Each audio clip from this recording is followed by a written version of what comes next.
කොහොමද ඔයාලා හැමෝටම සනීපෙන් ඉන්නවද? යමුද මාත් එක්ක හොඳම යාළුවෙක් එක්ක හවස පොඩි චිට්චැට් එකක් දාන ගමන් රසට මොන හරි කන්න. මේ තමයි මම ලංකාවට ආවට පස්සේ මගේ හොඳම යාළුවෙක්ව අවුරුදු ගානකට පස්සේ හම්බ වෙච්ච අවස්ථාවක්. අපි හදිසියේ කතා වෙලා ගෙවල් ළඟ හිටපු නිසා ඉක්මනට හම්බ වෙන්න වෙලාවක් දාගෙන අපි ළඟම තියෙන තැනකට පොඩි මීටප් එකකට ගියා. අපි තෝරගත්තේ කොළඹ 1 යෝක් ස්ට්‍රීට් එකේ තියෙනවා ටාල්ටන් ටී ෂොප් ඇන්ඩ් කැෆේ කියලා හරිම ලස්සන ප්ලේස් එකක්.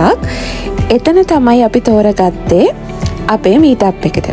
ඉතින් අපි දෙන්න හම්බුනේ අවුරුදු 3කට 3.5කට විතර පස්සේ. අපිට කතා කරන්න ගොඩාක් දේවල් තිබුණා. ඉතින් අපි මෙනු එකෙන් අපි කැමති ඒවා ඕඩර් කරලා ඒවා එන ගමන් පොඩි චිට්චැට් එකක් දාගෙන හිටියා. කැමත් හරීම රසයි, බෑග්ග්‍රවුන්ඩ් එකත් හරීම පීස්ෆුල්. ඉතින් අපිට තිබුණ ගොඩාක් දේවල් කතා කරන්න.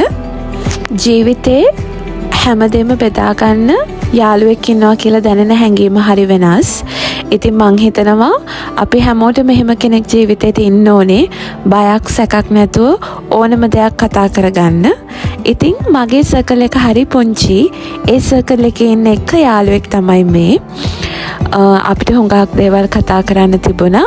ඉතින් අපි ආසාවෙන් බොහොම ආදරෙන් අපේ දවස ගත කළා. ඉතින් මට හිතෙනවා ඔයගොල්ලොත් එක්ක එක බෙදා ගන්න ඕනි කියලා.